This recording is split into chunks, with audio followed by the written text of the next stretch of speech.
Bismillahirrahmanirrahim. Assalamualaikum warahmatullahi wabarakatuh. Nama saya Diva Selin Dinova dengan nomor standbook A1M2 19033. Di sini saya akan memberikan penjelasan mengenai salah satu media pembelajaran online, yaitu Moodle. Membuat kelas pembelajaran online bukan lagi hal sulit. Saat ini telah banyak platform yang bisa Anda gunakan untuk membuat materi e-learning yang menarik. Moodle adalah salah satunya. Moodle adalah singkatan dari Modular Object Oriented Dynamic Learning Environment. Tak perlu bingung dengan istilahnya. Intinya, Moodle merupakan platform yang digunakan khusus sebagai sebuah sistem manajemen pembelajaran. Artinya, jika Anda ingin membuat e-learning agar kegiatan belajar mengajar lebih efektif, Moodle bisa menjadi pilihan. Moodle adalah platform yang bersifat web-based. Jadi, seluruh kegiatan belajar mengajar dilakukan dengan mengakses website menggunakan browser. Martin Dougiamas adalah sosok di balik salah satu platform e-learning terbaik ini. Platform ini bersifat open source dan bisa digunakan secara gratis.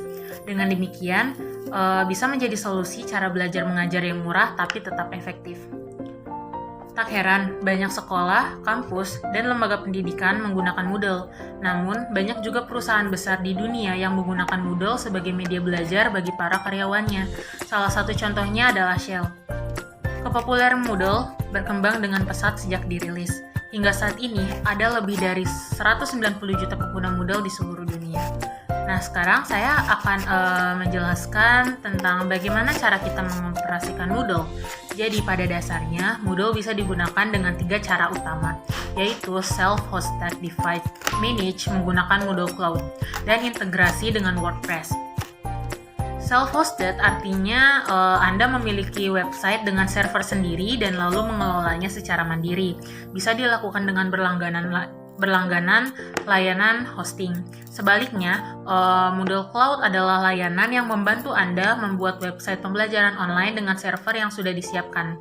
Jadi, lebih praktis. Namun, cara ini memiliki berbagai keterbatasan seperti ketentuan jumlah pengguna, storage, dan fungsinya terbatas. Nah, sekarang saya akan menjelaskan penggunaan Moodle dengan menggunakan self-hosted. Untuk menggunakan secara self-hosted, inilah beberapa langkah yang perlu Anda lakukan. Jadi, langkah pertama yaitu memenuhi persyaratan. Moodle merupakan software yang perlu Anda download dan install. Agar dapat menggunakan hal tersebut, beberapa persyaratan teknis perlu Anda penuhi, yaitu web server seperti Lightspeed dan program database seperti MariaDB. Kemudian PHP yang telah terkonfigurasi dan ekstensi yang diperlukan. Kemudian yang terakhir, send mail jika membutuhkan akses penggunaan email. Nah, langkah yang kedua yaitu mengunduh Moodle. Setelah memastikan semua syarat di atas telah dipenuhi, Anda bisa mendownload software Moodle. Langkah yang ketiga, membuat database. Buatlah database sesuai dengan program yang Anda gunakan, kemudian tentukan username dan password. Langkah keempat, yaitu membuat directory. Untuk menyimpan semua file dari platform pembelajaran Anda, buatlah directory kosong. Pastikan directory tersebut bisa diakses dengan baik sehingga tidak mengganggu performa platform Anda. Langkah kelima adalah instalasi Moodle. Setelah memastikan instalasi kode Moodle dan konfigurasi awal dilakukan, lanjutkanlah dengan instalasi Moodle. Jangan lupa untuk mengatur hak akses dengan benar, yaitu program file diatur not writable, sedangkan data file diatur writable. Langkah 6 yaitu setup cron.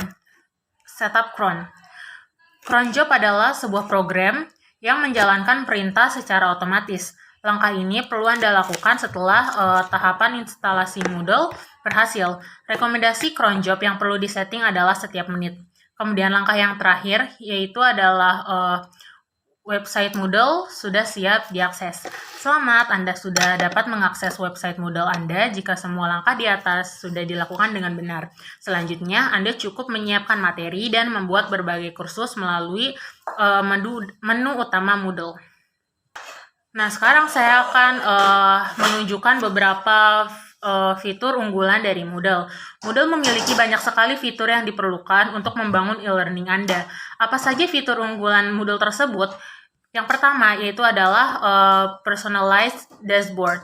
Moodle memiliki dashboard sendiri yang intuitif dan terintegrasi.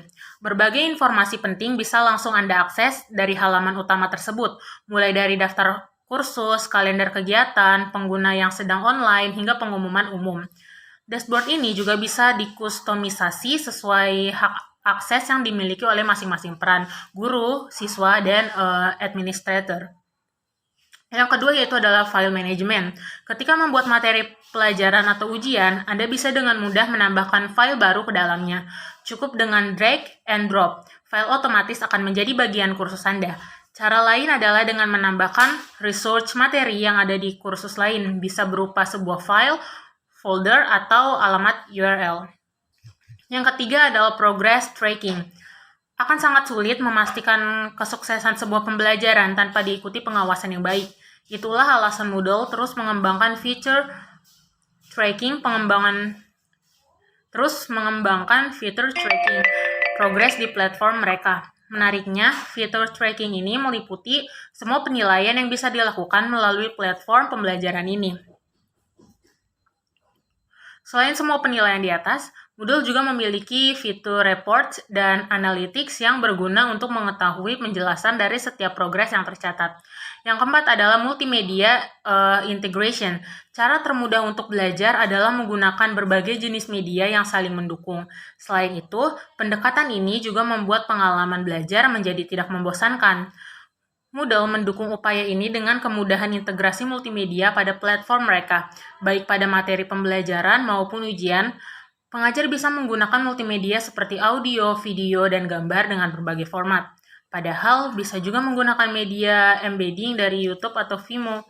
Jika ingin menggunakan format multimedia tertentu, cukup mengaktifkannya secara manual melalui menu pengaturan administrator. Yang kelima adalah peer assessment. Moodle memiliki fitur yang cukup unik.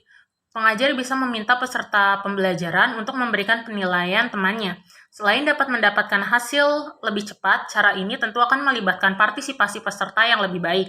Fitur ini pun dapat diatur sesuai dengan keinginan pengajar.